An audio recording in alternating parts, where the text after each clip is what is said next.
You know, sometimes bad news is really an opportunity in disguise. Welcome to MsMojo, and today we're counting down our picks for the top 10 times That's So Raven tackled serious issues. Bad breath. And what girl is gonna want to be with you if you smell like an ashtray, Corey? Hey, you stealing! He's stealing! Call somebody! What are you doing up here? I'm modeling my dress. For this list, we'll be looking at episodes where our favorite Disney teen psychic show got serious for their viewers. Did we miss any other serious issues from the show? Let us know in the comments. Number 10. Respecting other cultures. A new exchange student named Tendaji gets teased by his classmates for wearing traditional garments from his fictional homeland of Shikobi. Raven immediately comes to his defense and calls them out on their behavior. Excuse me, people. Hey, how y'all doing? I know y'all are not having a fashion problem in this area because y'all should not be talking. You last season shoe wearing 12-year-old shirts, sporting vest with an undershirt, and you. I will call you when shoulder pads come back, okay? Which is never! She then befriends him and invites him to hang out.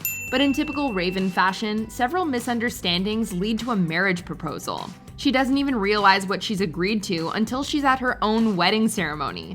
Why didn't I listen to my mommy? Nevertheless, the message of this episode is not to discriminate against other cultures and to respect them. Every culture has its own beauty, and the importance of acceptance is prevalent throughout. I'm sorry. It is I who should apologize to you. In my country, we believe in marriage at first sight. Oh, I guess our customs are pretty different than Yes. Number 9. Handling rejection. When Raven doesn't land the lead in the school play, she refuses to take it lying down.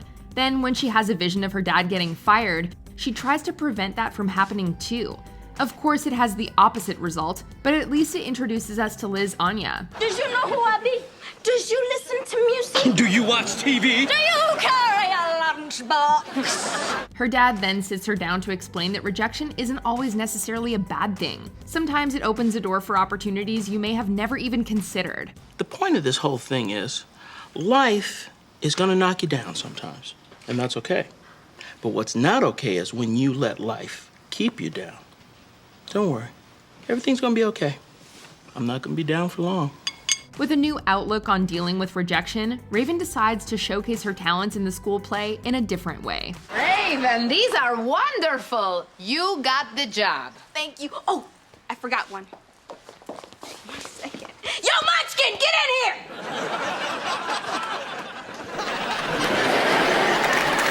Number 8. Taking the higher ground. Get your souvenir from the worst party of the year. Relive the horror again and again. Wow, Ray, you thought your party was bad. Look at that girl. Raven has had her fair share of conflicts with other students over the series. However, no matter how big of a jerk the other person might be, Raven usually opts not to sink to their level. We first see it when she has a chance to get back at Nikki after the whole party debacle, but chooses not to. Hater! Ray, you so should have got her back when you had the chance. She even manages to bond with Alana on a few occasions. Is this not the best slumber party you've ever been to?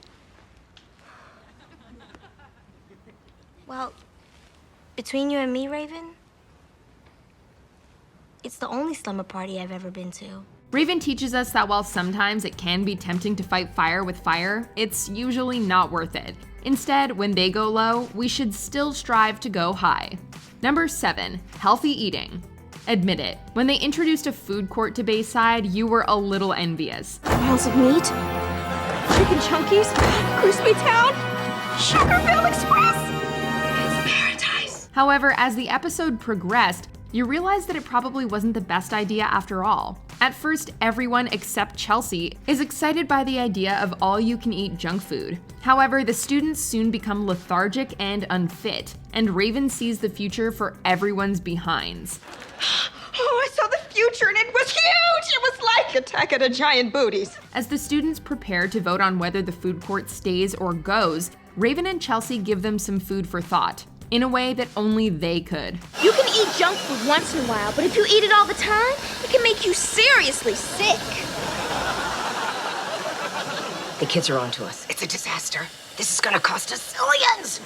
But you have the power to vote no and make it stop.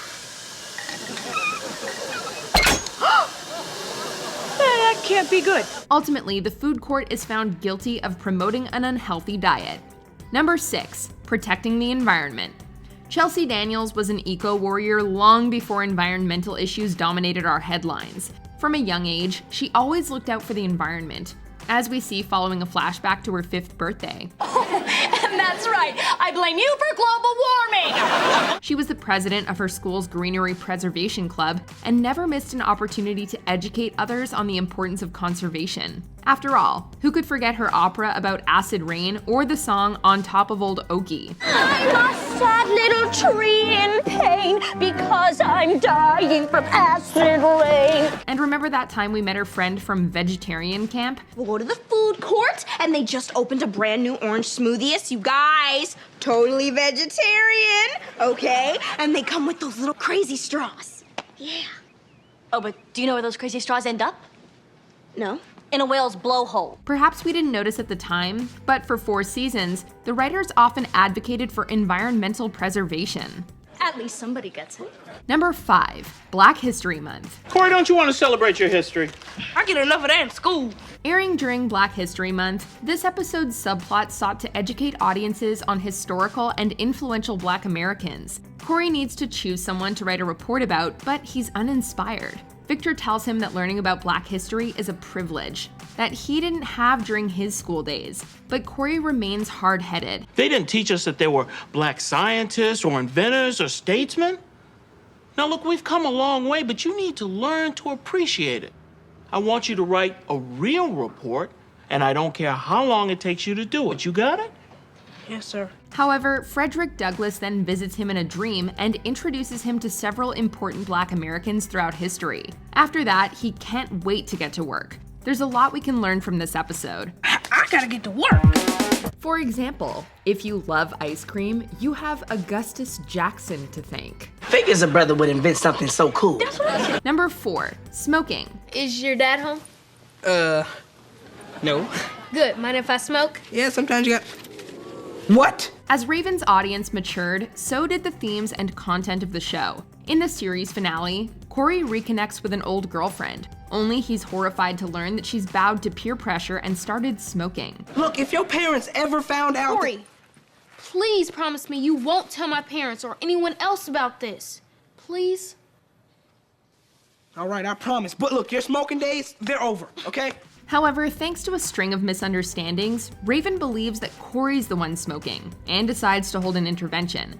Sandwiched between the funnier moments of this scene are some real hard-hitting truths about the dangers of smoking. Every cigarette you smoke destroys your lungs, weakens your heart, and shortens your life. Bad lungs, weak heart, and short life. Look, I know. And luckily, Cindy is there to hear them all. Just as Corey is about to take the fall for her actions, she confesses and vows to never smoke again. You promise? I promise. Okay. Number 3, peer pressure. Corey starts hanging out with a new group of friends who turn out to be bad news. While at the mall, they teach Corey about the 5-finger discount and convince him that stealing will make him cool. Yeah, count them. 1, 2, 3, 4, 5. Wanting to impress them, he goes along with it, but soon the guilt begins to eat him up. Monkey thief! He realizes that being popular simply isn't worth the cost and stands up for himself. Of course, having a psychic sister who's always ready with a disguise doesn't hurt either. What are you doing? Man, this is not cool. Got you. Well. Ultimately, Corey learns that you should always do what's right, even if you have to do it alone. Corey, I never thought I'd say this, but I am so proud of you. I never thought I'd say this. But thanks for having my back. Oh, wait. I forgot. I didn't pay for these. Number 2, body positivity. Raven is super excited when her dream to model her own dress design is in reach, but she's left feeling deflated after seeing that the magazine execs digitally altered her body. It is me. I mean, that's my face and that's my dress, but that's not my body. She's also told that she's not runway material because she doesn't have the look. Well, this is the only look I have. What am I supposed to do? The episode shows how body shaming can affect all of us, but fortunately, the body-confident Mimi steers Raven back on the right track. What can I do? I mean, I don't have the look,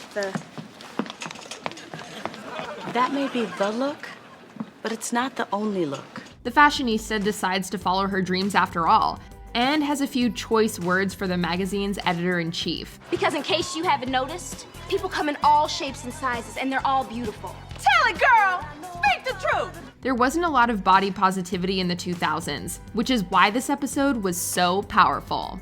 Before we continue, be sure to subscribe to our channel and ring the bell to get notified about our latest videos. You have the option to be notified for occasional videos or all of them. If you're on your phone, make sure you go into your settings and switch on notifications. Number 1. Racism.